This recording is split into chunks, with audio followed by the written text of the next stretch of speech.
Good afternoon, everyone.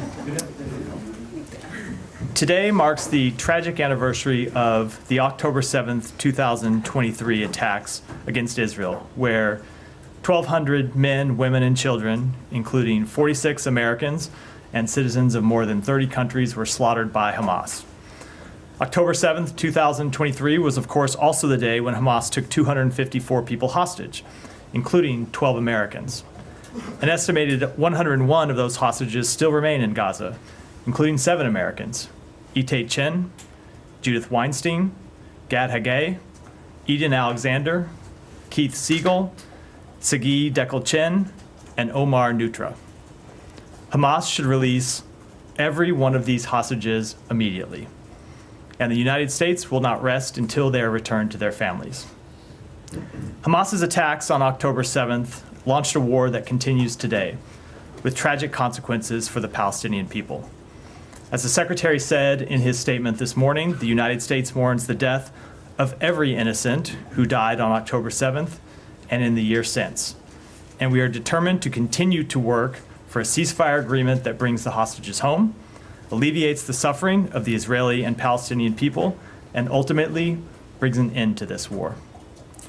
In a speech just days before his son Hersh Goldberg Poland was murdered by Hamas, his father Jonathan Poland said, "There is a surplus of agony on all sides of the tragic conflict in the Middle East.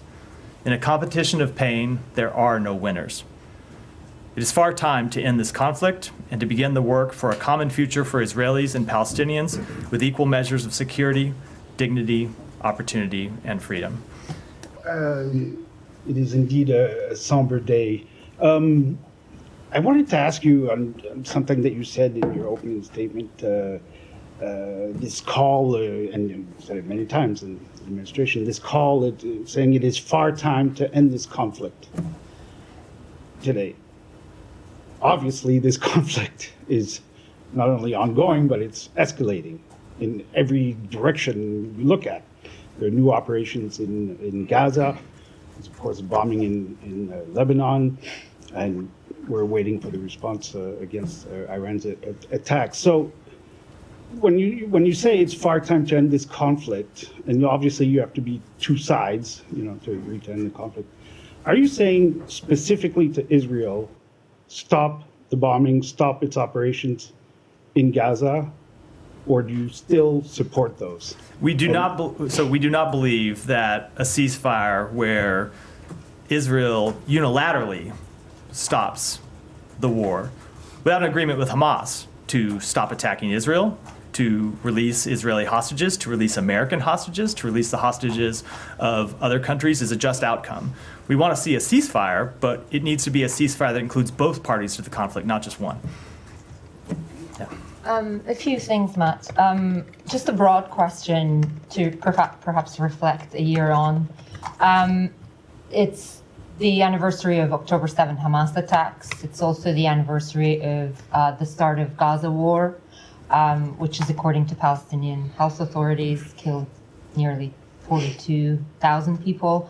And everything we've lived through, I'm wondering, does the United States believe Israel is safer today than before the start of this? And given the United States has supported Israel throughout this, I'm just wondering if there is any reflection within the administration going back to the early days and sort of looking at the steps that you've taken. Is there anything that the administration would have done differently since then? So let me answer the last one first. When it comes to any complicated situation, and this, of course, is one of the most complicated situations on the face of the earth, of course, we look back all the time and look at the decisions that we made, look at the outcomes, and think about how we can do things differently. That's true when it comes to this conflict. It's true when it comes to Ukraine. It's true when it comes to, dare say, every situation in the world. And I think that's normal for anyone facing difficult decisions to look back and do, because you always want to look at the decisions you made and see how you can learn from them and see how you can make the best possible decisions going forward. So that is, of course, we have done that and continue to do that. That's part of our ongoing work to try and make sure we do make the best possible decisions to advance the national security interests of the United States. When it comes to, now remind me what the first question was, because I answered the second. Israel is safer today. Oh, and that one is a complicated, difficult answer to give. And I say it's complicated because certainly Israel is safer when it comes to the immediate threat that Hamas bears to the Israeli people. Hamas can in no way today launch an attack with the size, scale, and scope of the attack it launched on October 7th. So when it comes to dealing with the threat from Hamas, Israel is safer, at least in the short term. When it comes to the threat faced by Hezbollah, you have seen Israel degrade Hezbollah's military capabilities over the past 10 days or so. It does not mean they have eliminated them. They certainly have not eliminated them, but they have degraded them. But to the longer term question, is Israel any more secure?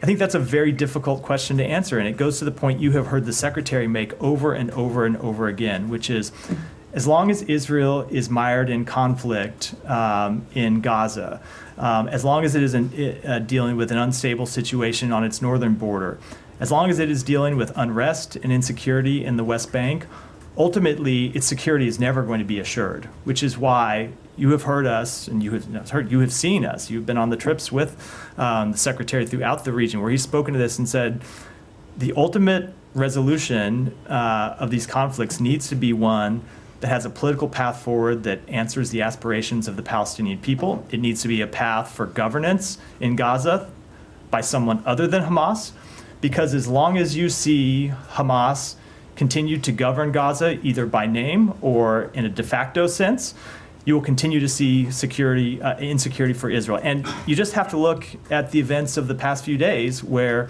Israel is again conducting military operations in northern Gaza, a part of Gaza where they initially stopped major military operations, I think, last January. And they're back in because Hamas still has control of large parts of Gaza City in northern Gaza, because there has not been a path forward that provides an answer to the security questions and provides an answer to the governance questions, and let alone the reconstruction questions that very much need to be answered. Right. So let me take that to Lebanon then. Are those questions at all answered or being answered, or are the answers being thought about right now because Israel is conducting an operation in Lebanon? And given that over the weekend, for example, it has targeted some densely populated Beirut suburbs, I'm wondering if the United States still sees this as a limited incursion. We have seen the ground operations so far continue to be limited. We've seen limited incursions on the ground. That is not to offer any kind of forecast about what's going to happen. It's just an assessment of what we see on the ground right now. I would just say, with respect to the two situations, though, they are different. Lebanon is a sovereign state. Gaza is not, right? Gaza was ruled by a terrorist organization. Lebanon is ruled by a government, an imperfect government in many ways, because Hezbollah has a veto on many of the functionings of the state, and the state does not have a monopoly on security. Hezbollah has maintained arms and the ability to thwart state security for many years. So it is a different comparison. So I just note that as a bit of a qualification. Just on the limited incursion, though, what is the parameter for U.S. for this to be considered anything beyond limited incursion? What needs to happen? I don't want to forecast what's going to happen, which I think I'd have to do to get into that. What I can tell you is we're watching this very closely. We support their ability to target militants, to degrade Hezbollah's infrastructure, to degrade Hezbollah's capability. But we are very cognizant of the many times in the past where Israel has gone in on what looked like limited operations and has stayed for months or for years. And ultimately, that's not the outcome that we want to see. The outcome that we want to see is the full implementation of UN Security Council Resolution 1701, which would mean Hezbollah forces push back from the border, UNIFIL and the Lebanese armed forces coming in, and those security forces, not Israeli security forces, but the IDF, the LAF and UNIFIL taking the place of security forces in southern Lebanon and providing that buffer zone so Israelis in the north of Israel can return to their homes and Lebanese in the south of Lebanon can return to But their are homes. there any active conversations about this? Because, I mean, at the moment, it does appear that the United States is greenlighting what Israel is doing in Lebanon so far. But do you have, and you just talked about how there was no post-war Gaza plan, there was no political pathway, and that left us where we are a year on in Gaza. But you don't seem to have anything concrete for what comes after Israel's Lebanon operation either. So isn't that a point of concern for the United States that this risks being an open-ended So thing as well? so I would just reject the first sentence or two sentences of the question. There are very serious ongoing conversations about this with our partners in the region, with the government of Israel, with partners outside the region, about what the path forward ought to look like. Just because we don't make the details of those conversations public, which we are not at this point, doesn't mean that we are not actively engaged in them. As you know, the Secretary talked to a number of his foreign counterparts over the weekend, the French Foreign Minister, the Qatari Foreign Minister, the Foreign Minister of Saudi Arabia. He talked to the Foreign Minister of Egypt earlier today. We are very much engaged in those conversations. Final thing for me. President has said he doesn't want Israel to hit Iran nuclear sites and also like the oil facilities, but I'm just wondering if Israelis actually have given you any assurances that they won't do that. Now, I'm not going to get into those private diplomatic conversations. We continue to discuss with them what their response will look like, and I'll leave it at that. Just to follow up on one bit of what you said to Humira, you said the ground incursions continue to be limited, I believe. So does the United States believe that the bombings in the Beirut area are included in that limited character trait that you guys are I don't have a wishing to characterization see? of them one way or the other. They have been conducting strikes. They've been conducting strikes targeting Hezbollah militants, and certainly there are more strikes happening this week than there were 3 weeks ago when they weren't operating. But it's in terms of a sweeping characterization of them, I don't have one. And so long as the Israelis are going after Hezbollah targets in those Beirut strikes, the U.S. is supportive of them doing that. We're supportive of them targeting Hezbollah, but of course we expect them to target Hezbollah in a way that complies with international humanitarian law and that minimizes civilian casualties. And have they done that so far? That's never the question I can answer with a sweeping conclusion here. As you know, it takes an assessment of individual strikes before we can reach any of those kinds of conclusions. And we know that this department is carrying out that assessment when it comes to Israeli operations in Gaza. Are you also carrying out that assessment when it comes to Israeli operations in Lebanon targeting Hezbollah? I don't have any announcements to make today. We're in the early stages of this conflict, but that is the type of assessment we regularly conduct all around the world. Well, why can't you tell us if you're looking into it? Because we are in the very early days of this conflict. There are a number of assessments, a number of incidents we are having to look at with respect to Gaza. We have, I think, as you know, a limited number of people available to perform those assessments, especially when you look at the number of incidents that have been reported in Gaza. So I can't give you a readout of what we're doing with respect to strikes in Lebanon, but we take that obligation incredibly seriously. Okay. Can I just follow up on Sure. that? I apologize. But, I mean, okay, you're doing these evaluations and come out whenever they come out. I mean, the president, during Gaza said, the Israeli operations were over the top, for example. So specifically, the ones that are happening now in Lebanon, are they over the top? I don't have a sweeping conclusion to offer you at this point. We're watching all of them closely. We make our judgments, both when you look at the totality of incidents, and I don't have an assessment to offer on that. And then there are different questions about about individual strikes that are the types of things that we regularly look at. Were you done? Just one more question.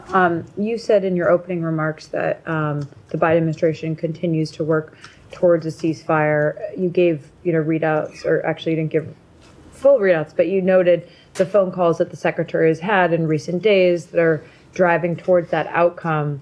But from the perspective of us, it does seem like that effort is a little bit stalled right now, as you guys are waiting to watch what Israel does militarily. Would you reject that conclusion, or? So the only thing I would reject about the way you phrase the question is our efforts are not stalled while we wait to see Israel's military operations. We continue to push for a ceasefire in Gaza, but you have to have the parties come to a table, and it remains the case, as has been the case for some time, that Hamas has been unwilling to engage in a meaningful way with the mediators, with Qatar and Egypt. And I will say that refusal by Hamas to engage in a meaningful way predates the start of Israeli operations in Lebanon. But if you just look at the things that Hamas has publicly said for some time, they have been hoping for a wider regional war. They have been hoping for a wider escalation of this conflict. They've wanted to see Hezbollah come into the conflict. They've wanted to see the other Iranian proxy groups come into the conflict. They've wanted to see Iran come into the conflict. So they will have to assess why it is they refuse to engage or they would have to speak to why it is they refuse to engage meaningfully on a ceasefire that would in every way alleviate the suffering of the Palestinian people. But I don't think it's any secret that they have long wanted to see Israel under attack from other directions as well as just from inside Gaza. And is there any latest ceasefire proposal that you're waiting for Hamas to respond to right now? No, that's not exactly. I'm pausing only because I went through some of this, but it's probably on a day that you weren't here. Sorry. Where we've been, no, it's quite all right. So there was a ceasefire proposal that we put forward. There was then a bridging proposal that we put forward. The bridging proposal had a number of implementation agreements that were going to have to be worked out, and we had been engaged in a process where we were talking with the Israelis about what proposals we could put forward that would get them to yes, and the other mediators, Qatar and Egypt, had been talking about what proposals they could put forward to Hamas that would get Hamas to the yes. The idea being you look for the Venn diagram between those two parties that would get you an ultimate agreement. And several weeks ago, Hamas just started refusing to engage in any meaningful way about what things they might be willing to accept. And you haven't heard from them in weeks? So the Egypt and Qatar would have to speak to their communications with Hamas. I can't speak to whether they're talking with the Hamas officials outside Gaza or not. I'm sure that they have some regular communications that I won't speak to. But we have not heard from them in any meaningful, substantive way when it comes to the ceasefire proposals on the table in weeks. Said, go ahead. Thank you, Matt. In your response to Humayra, I believe, on if Israel was safer today, you said that Israel has degraded Hamas apparently a great deal and so on. So I want to ask you, why the need to continue to bomb tent places and places where Palestinians are advised to go to for safe havens and so on with F-35s and bombs that are 2,000 pounds? So why is there a need to continue to do this kind of bombing? So I'm not going to speak to any particular decision about what kind of strike to use, but they continue to engage with Hamas forces in Gaza because Hamas forces continue to pose a threat. But Said, that just goes to the point that I was making, that they will never end the conflict in Gaza through a military response as well. Mm-hmm. It is going to take a political approach, it is going to take a different governance approach, and it's going to take an approach that means that something other than Hamas, and it can't be Israel, it can't be the IDF, but something other than Hamas is in Gaza governing. Mm-hmm. But Israel continues to use these bombs, these huge bombs. In fact, bombing a coffee shop in the West Bank, which is an area they control. They should not be bombing by, area bombardment, coffee shops and so on. But you mentioned a point that takes me to my other point. Israel seems to be cutting off the north of Gaza from the south. They're basically, what is underway is nothing short of ethnic cleansing. Now, you all along have said, and the president, I think the secretary said that, I'm not so sure whether the president said that or not, but you don't want to see Gaza reoccupied. You don't want to see any part of Gaza reoccupied. Are you aware of these reports, and do you have a response to them? We have seen these reports. Let me state first very clearly that, no, we do not want to see Gaza occupied by Israel. We do not want to see the territory of Gaza shrunk in any way on a permanent basis.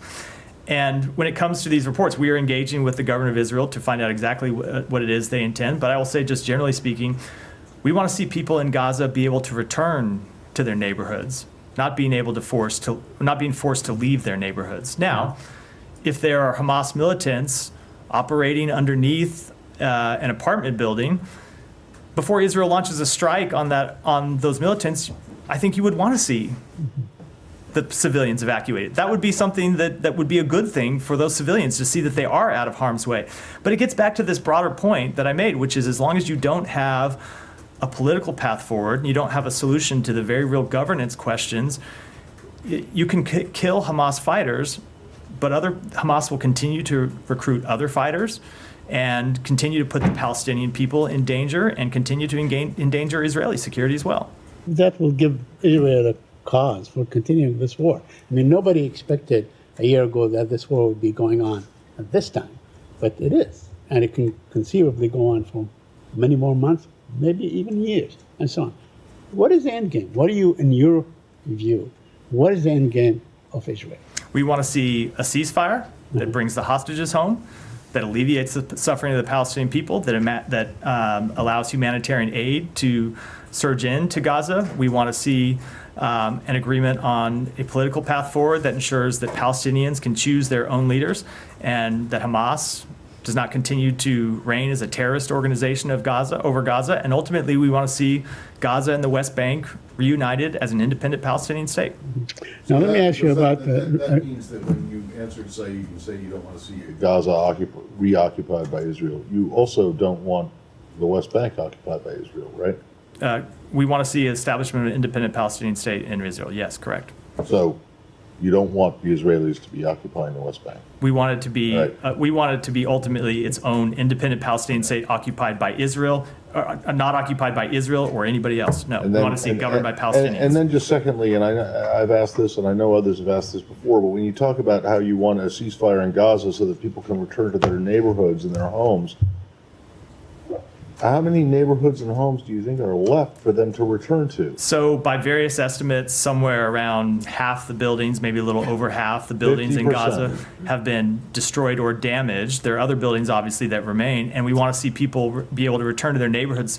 And if they don't have homes, we want to see the ability to rebuild them, which is why one of the pieces we have said has to be a priority for the ultimate end of this conflict is reconstruction effort, so people can rebuild their neighborhoods and rebuild their homes, because the devastation has been absolutely catastrophic Then across Gaza. who do you think should pay for that? Ultimately, it would require an international effort with multiple countries contributing. We don't. Obviously, that's the kind of thing that would have to be worked out. We're not at that stage yet because we're not even at the end of the conflict. Okay, fine. But what countries should be included in this? It's the type of thing that will be the subject of many diplomatic conversations. Can I get to the very specific point here? Do you think Israel should contribute to this? I think we are a long way from the reconstruction of Gaza, and I'm not going to make any pronouncements from the podium about who should pay for the reconstruction before we get into what would be a diplomat. I'm not asking who should pay, if someone should pay for everything, but who should? It's something we can speak to, because these are conversations that will happen well down the road. Let me just continue with a couple of questions. Although it was Israel that dropped close to 50,000 tons of bombs on Gaza, rendering where it is now. So maybe they ought to pay for it. In response to a war that Hamas started. So maybe Hamas should pay to rebuild Gaza. I mean, it's a complicated question is the point. Let me ask you about a report in Drop Site. And it says that Secretary Blinken approved a policy to bomb 8 trucks. That's what an Israeli cabinet member said. Are you aware of this report, and do you have any comment on it? I am aware of the report. I'm glad you asked me about it. Look, the suggestion that we in any way signed off on bombing humanitarian convoys is absurd. It's just not true. Of course, Israel has the right to target Hamas militants. That has always been the case. And so look, if you had a situation where Hamas commandeered a convoy and Hamas militants were operating a convoy, of course Israel would have the right to strike those militants. That's not been the situation that we've seen over the past year, except in some very limited circumstances. There have been a few reports here and there of Hamas commandeering convoys. In most cases, returned quickly to the humanitarian organizations. It has not been, there's not been any widespread evidence that we have seen of Hamas actually taking convoys and commandeering them, which is, I think, the scenario, or the proposition of this scenario presumes. So the strikes that Israel has conducted on humanitarian convoys have been times when they have had failures in their deconfliction processes, where they have had intelligence failures, and when they've just made basic mistakes. And the thing that we have made clear about those is that those mistakes are unacceptable and that humanitarian workers need to be protected.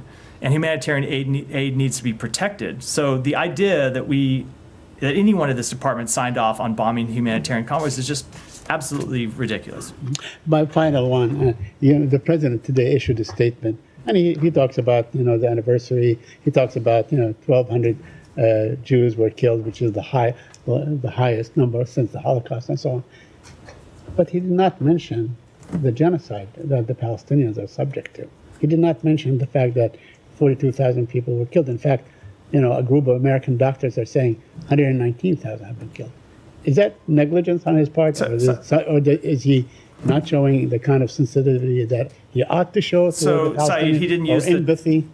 He didn't use the terms that you use because we don't agree with those terms. But if you look at the president's statement, if you look at the statement from the vice president, if you look at the statement from the secretary, every one of them made clear that the consequences of this war for the Palestinian people have been catastrophic, and that's why we're ultimately working to end the war. Thank you.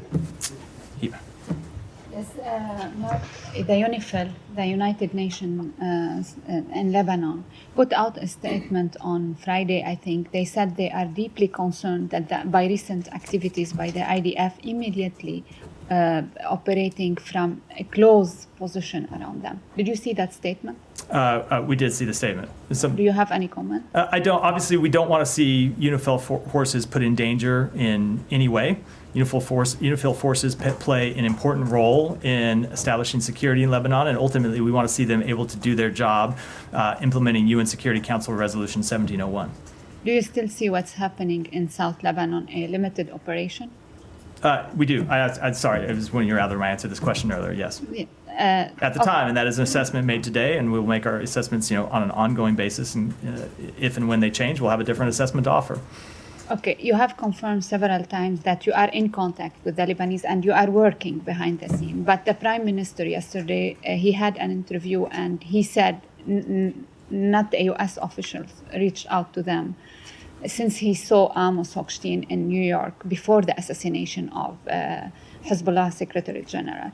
Today even there was a statement by a bloc of opposition asking for the implementation of the resolution 1701, even 1559, and also some of them went far, not from the opposition. One of the Druze leader, Walid Jumblat, he asked to go back to the 1949 truce with Israel. But there's no U.S. engagement. It's like you are giving the Israeli time to finish the military operation. Why you are not engaging? And if you are engaging, who is engaging with them from this department or from the White House?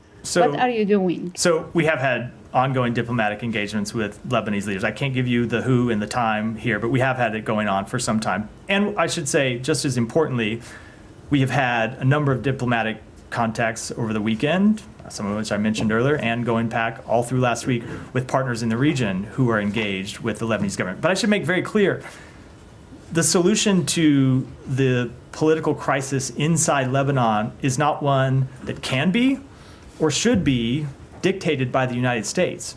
Those are decisions that Lebanon has to make. And look, we have made clear for some time we want to see the Lebanese parliament elect a new president. We want to see the Lebanese government break the deadlock that that Hezbollah has imposed on it. But these are not the kind of these are not the kind of solutions that the United States can come in from the outside and impose. But the Iranian foreign minister visited there, and 2 days ago, in Lebanon, the situation, it is not a domestic situation. It's a regional situation. Of course. Yeah, so of course, and we have been engaged both with Lebanese actors and with actors in the region, making clear the importance of the ultimate implementation of 1701, making clear the importance of Lebanon breaking the deadlock that has existed that has prevented them from electing a president. But at least with respect to that last one, that is a question that Lebanon has to work through. We can offer our support, we can offer assistance, but those are decisions for the Lebanese to make for themselves. Michelle. Thank you. I have several questions too. You said earlier that we are in early days of this conflict. How long do you expect it to last? I don't have any assessments to offer. Obviously, we ultimately want to see a diplomatic resolution. Second, are you planning to keep asking the Israelis to keep the airport open? We think it's very important that not only the airport be open, but that the roads to the airport be open so that American citizens who want to leave that can get out, but also citizens of other countries who want to leave, be able to leave, can get out. So yes, we want to see the airport stay open, and we want to see the roads to the airport be open. And in your readout regarding the call between the Secretary and the Saudi Foreign Minister, you said that they discussed ongoing efforts to fund and support the Lebanese armed forces and the importance of international support for UNIFIL. Are there any specific steps that you are considering? Nothing that I'm ready to announce today, but when I referred to ongoing diplomatic conversations in response to Hibba's question, that conversation with the Saudi foreign minister about a way forward is very much the type of engagements we've been engaged in the last. And lastly, do you have any information regarding the IRGC Quds Force commander, Kaani? I don't. I've seen the reports of his possible demise as well as reports that conflict that information. We don't have any independent information of our own to offer. Thank you. Alex, and then we'll go to sum up your line of question with Humaira Said and others, going back to last year, both the President and Secretary advised Israel not to make a mistake of 9/11. So our response to 9/11. Is it your assessment that this is in fact what Israel has been doing for past year? Certainly they have made a number of mistakes along the way. There are a number of things that we think that they could have done differently and that they should have done differently, and we've offered advice to them at times, but ultimately they are a sovereign country that has to make its own decisions. Thank you. On Iran and its proxies, you made clear last week that Iran had not notified you prior to its latest attack. Now it happens, there are reports that it did notify Russia prior to it. Any concern on your end in terms of involvement of Iran's friends, allies into this war in Russia, China, given their collaboration in other fronts in Ukraine? So certainly we see the deepening ties between Iran and Russia as something that's incredibly destabilizing for the region. It's incredibly destabilizing for the world. And that applies to the Middle East. It applies to everywhere that Iran and Russia operate. On that line, there are reports that Victor Bout, who was released last year as part of the hostage deal, is back in business and is apparently a part of potential arm deal with Houthis. Any reaction from the state? Yeah, look, so as we made clear when that arrangement was announced, and as we've made clear at other times when we've made arrangements to bring American citizens home, these are always very difficult decisions with trade-offs involved. And we have to make the tough decisions to bring American citizens home.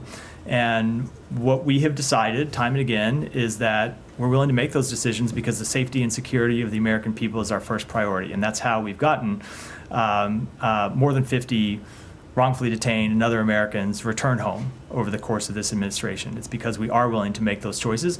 And I think when you look at the Americans that we have brought home versus the people in Russia's case that they have been able to get home, it says something about the type of individuals that our societies value. Now, when it comes to Victor Bout specifically, there are any number of actors that Russia has engaged over years, not just Victor Bout, but others, to engage in destabilizing behavior, including making arms available. There has been no shortage of people, both inside the government and outside the government in Russia, willing to fulfill that role. And what we do is monitor those very closely, take steps to counteract them, and ultimately take actions to hold Russia accountable. I have two more in Ukraine and Georgia if you have to come back to them later. So are you doing anything in this case? I don't have anything to announce. Do you even know if it's true? So I don't have anything to announce today, but I'll tell you that we watch these things very closely, and you've seen us impose any number of sanctions on Russian individuals for engaging in this type of behavior. Yeah, a lot of them, but you don't know if this specific report is true that he's now trying to do. I don't have anything to. Okay, to speak to. and then in response to Michelle's question, you said you want the airport in Beirut to stay open, and you want access to the airports. Does that mean that you have complained to the Israelis about this apparent bombing of the road, one of the roads to the airport? We have made clear to them that we want to see those roads continue to be operational. Yeah, I'm sorry. So did you say that, hey, you shouldn't have done that? I'm not going to speak to that strike. We have made clear to them, even just going back before that specific strike, we have made clear that we want to see those roads to the airport open so American citizens and others can get out. And how effective do you think that was? So we have seen 900. I just saw pictures of the road in flames. And we saw around 150 American citizens able to get to the airport Yeah, today yeah, and able yeah. to leave, But and we you have said- but you other said that flights it that are was- planned. Look, it is an ongoing All right. situation, but we want to see the roads open. Last thing, and I'll stop. In response to, I think it was Hibba's question about UNIFIL. So, what is it that you want UNIFIL to do? Nothing? Just stand there and watch? So we want to ultimately see UNIFIL fulfill its security role. The question about what they do in the immediate days is a question for UNIFIL to make, not the United States. But we want to see them not be put in harm's Sure. way. Yeah, but they're a peacekeeping force. Correct. They're a peacekeeping force there to push Hezbollah so back look, from the border. peacekeeping forces don't go into places like, Yeah.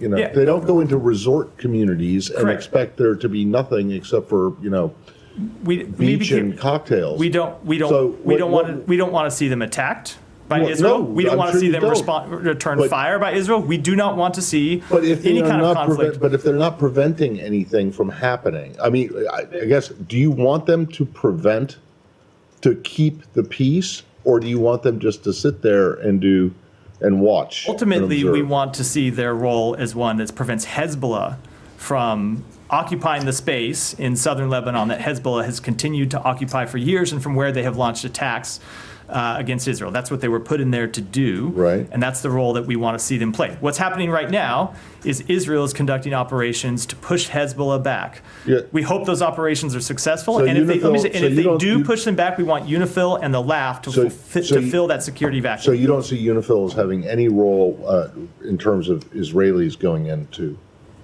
Lebanon? Their role is there to going keep up to- Hezbollah back. Now, for a variety of reasons, UNIFIL and the LAF have not been able. Peacekeeping involves, you're keeping the peace not between I'm aware, one side. but for a variety of reasons, UNIFIL and LAF have not been able to prevent Hezbollah from sitting in those areas just over the border from Israel and launching rocket strikes and other attacks against Israel. So Israel is taking steps. Okay, but At the see- end of that, we want to see UNIFIL play But that see, role. this isn't an anti-Israel question, and I'm not suggesting that UNIFIL should be taking action against Israel, but they haven't been able to do it. So why do you think they're going to be effective now? In terms of Hezbollah. So I'm not going to make any predictions about what will happen. What we have seen is Hezbollah's forces degraded. I can't tell you if it's going to be degraded enough. That Not they're by willing- UNIFIL. No, I know, but And they I haven't know. been pushed back Hold by on, UNIFIL. I'm talking about what's happened by the last 10 days. I can't tell you whether they're going to have been degraded enough that UNIFIL is strong enough to come in and fill that security vacuum. But that is the open question that is being presented by the current operations in southern Lebanon. Sorry, Yeah. sorry, Nick, but No, on go ahead. 1701. Sorry, I'm only going to go Okay. behind you just because we're 40 On minutes in. I've got a lot of other 1701. people to get to. Okay. Go ahead. Thank you. So in his statement on the anniversary of October 7 today, Secretary Blinken specifically mentioned the names of Americans killed by Hamas, but he did not mention Americans who were killed by Israel since October 7, like Tevfik Ajak, Ayşenur Ezgi Egi. Why were these Americans not mentioned in the statement? And is that, does that indicate a different No. standard for Americans based on who killed them?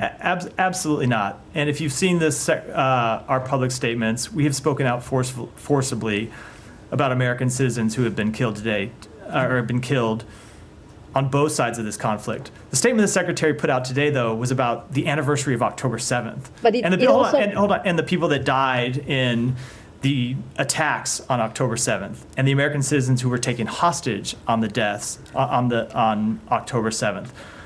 You have seen us on other occasions speak out, and we will continue to speak out forcefully about other American citizens who die anywhere across the world. But the statement today was about October 7th, and in no way is a statement about the anniversary of October 7th going to cover the entire sweep of this conflict. But we thought it was important to, on this anniversary of the horrific attacks, to memorialize the people who were killed as part of those attacks. And do you have any update on the investigation into the killing of Ayşenur? It continues to be underway. I don't have any further update. Yeah. Thank you, Matt. Last week, Iranian-backed groups in Iraq attacked Golan Heights. They killed 2 IDF members and injured 2 dozens. These attacks and the other attacks have brought Iraq to the brink of this conflict. Have you ever talked to the Iraqi government about these militia groups to stop attacking Israel and making these destabilized actions? And why the Iraqi government so far couldn't rein these groups? So you should address questions for the Iraqi government to the Iraqi government. I will say that, of course, we continue to be concerned about the presence of Iran-backed militias inside Iraq. They continue to destabilize Iraq's security situation. They continue to risk Iraq being dragged into a conflict that the Iraqi people want nothing to do with. That's why we've designated these organizations as terrorist organizations, just as we have other Iranian sponsored militia groups such as Hezbollah, such as Hamas. And we continue to talk with the Iraqi government about the importance of preventing attacks from within Iraq's borders, preventing attacks on U.S. personnel, U.S. interests inside Iraq, and the importance of holding people accountable. So far, Israel has not responded to these groups inside Iraq, but it may one day. So have you ever requested Israeli or advised Israel to not attack these groups inside Iraq in order to prevent the war not spill over to Iraq and shield the Iraqi territory from that war? So I'm not going to get into private diplomatic discussions, but we have said before that Iraq deserves the chance to move beyond decades of conflict, and it's why the presence of these Iranian-backed groups inside Iraq are so troubling, because they ultimately destabilize Iraq and they destabilize the region. Thank you. Yeah, Gita. I'm going to go back to your conversation about U.S. talking to Israel about its retaliation against Iran's attack. Have you tried, has it even tried to dissuade Israel from retaliating? We have had a number of conversations with them. You've heard us say before, they have a right to respond. This is an attack of 200 ballistic missiles that Iran launched on Israel. And of course, they have a right to respond to a state-on-state attack like that. I'm not going to get into the nature of those conversations. You've heard the president speak publicly to some of them. But the conversations are ongoing, and I'm not going to characterize them further. Thank you so much. In Bangladesh, this is Durga Puja time, you know. The Hindu community is preparing to celebrate their largest festival, Durga Puja, amidst multiple security concerns in Bangladesh. Meanwhile, neighboring country India has also placed message to Bangladesh government for ensuring peaceful religious event for the Hindu community in Bangladesh. In this given scenario, do the U.S. government place any communication with Bangladeshi authority to protect the rights of minorities? So of course we want to see the rights of minorities protected in Bangladesh, as is true all around the world. And then what specific measure will the U.S. take in response to the urgent call from French-based human rights organization and Human Rights Watch, JMBF, regarding the rising incident of mob violence and lynching in Bangladesh? And how will it ensure accountability for human rights violation in Bangladesh in light also of the growing concern surrounding the increasing number of legal cases being filed against innocent individuals, like such a person of Tawfiqur Rahman from Gopalganj and hundreds of others? How does U.S. government view the protection of human rights in Bangladesh right now? I can't speak to these individual cases that you mentioned, but I can tell you that the Secretary met with the Prime Minister of Bangladesh just 2 weeks ago at the UN General Assembly Chief in New York. Advisor you want to make? What's that? Chief Advisor of Bangladesh. Right now, we do not have any Prime Minister. Correct. Yeah. Acting Prime Minister, I think his title is. Yes. And made clear that we want to see human rights protected, and that ultimately those responsible for violations of the human rights of the Bangladeshi people over the past few months need to be held accountable. Thank you. Can I ask about China? Yeah.